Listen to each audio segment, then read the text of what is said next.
Selamat petang, salam sejahtera. PRU 15 makin panas apabila senarai-senarai calon semakin berkumandang di udara.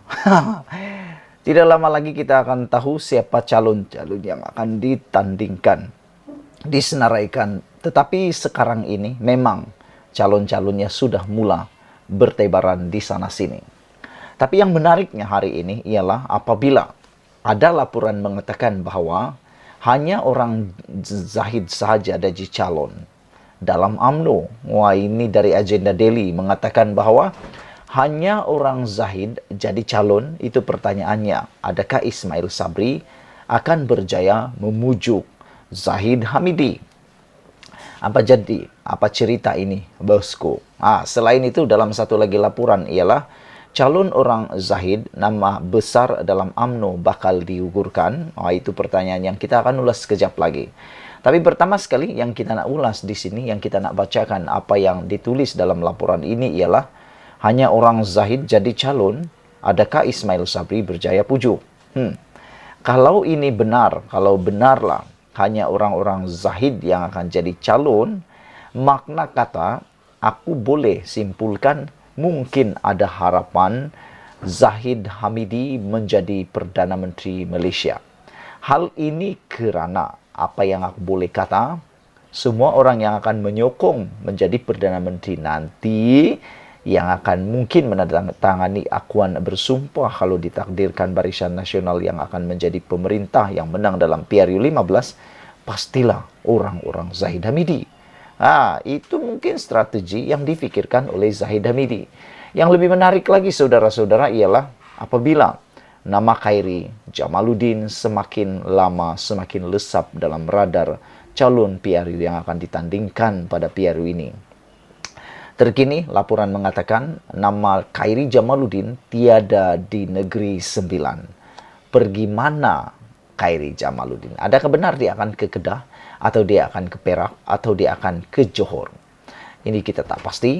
Tapi yang pasti ya, kalau UMNO tidak mencalonkan Khairi Jamaluddin, ini satu pembaziran, ini satu kerugian yang besar kepada UMNO dan Barisan Nasional. Kerana aku fikir Khairi Jamaluddin merupakan aset penting terbesar untuk UMNO dan Barisan Nasional bagi masa jangka 5 tahun lagi.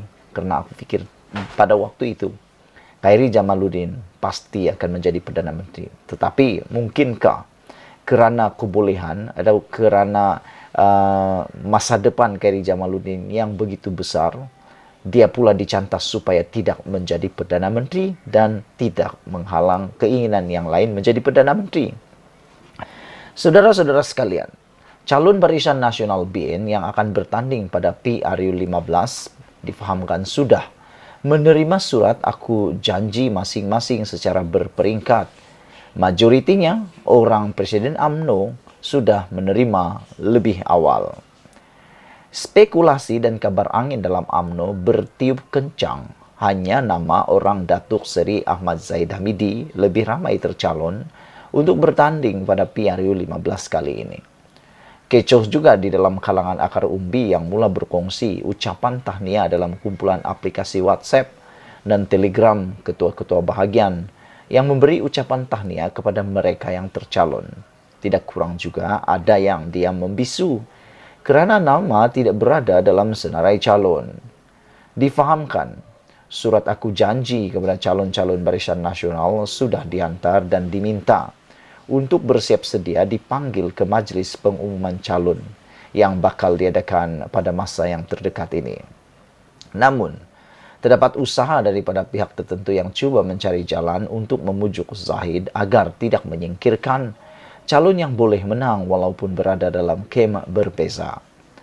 Difahamkan, langkah untuk meminta Zahid agar menimbang semula senarai calon yang sudah dimuktamadkan tersebut, walaupun hanya tinggal beberapa hari menjelang pengumuman calon BN tidak lama lagi. Beberapa nama yang dipetik dalam media yang antaranya menyenaraikan individu-individu yang dilihat berada dalam kem sebelah lagi. Menurut sumber, langkah menggugurkan calon daripada kem berbeza walaupun mempunyai peluang untuk menang hanya akan mengakibatkan BN menerima kesan buruk pada PRU 15 nanti. Ya, kata sumber, surat aku janji sudah keluar secara berperingkat. Ada yang sudah dapat 2 hari lalu. Namun, berdasarkan calon yang menandatangani, majoritinya di kalangan mereka yang dilihat mesra dan menyokong presiden, kata sumber tersebut. Senarai calon yang dimuktamadkan tersebut mengejutkan banyak pihak, tidak terkecuali naib presidennya Datuk Seri Ismail Sabri Yaakob, yang juga pening melihat senarai calon tersebut.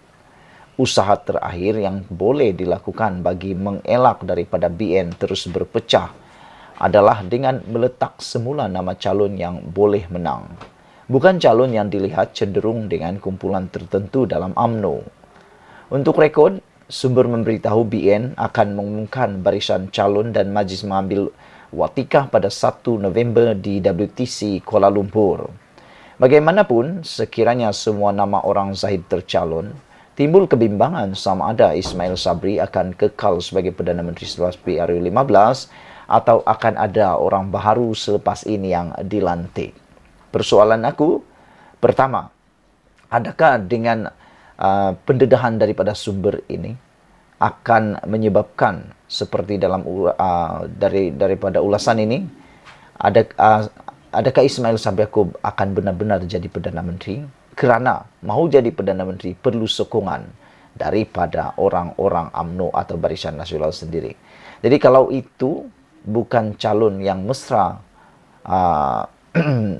Ismail Sabri, pastilah sukar untuk dia jadi Perdana Menteri. Yang kedua, adakah dengan perlakuan seperti ini atau kejadian seperti ini menyebabkan Ismail Sabri Yaakob menyesal membubarkan parlimen terlalu awal? Kerana yang pasti diramalkan ataupun kita menjangkakan pada pertengahan atau hujung bulan Disember, keputusan kes Zahid Hamidi akan diumumkan.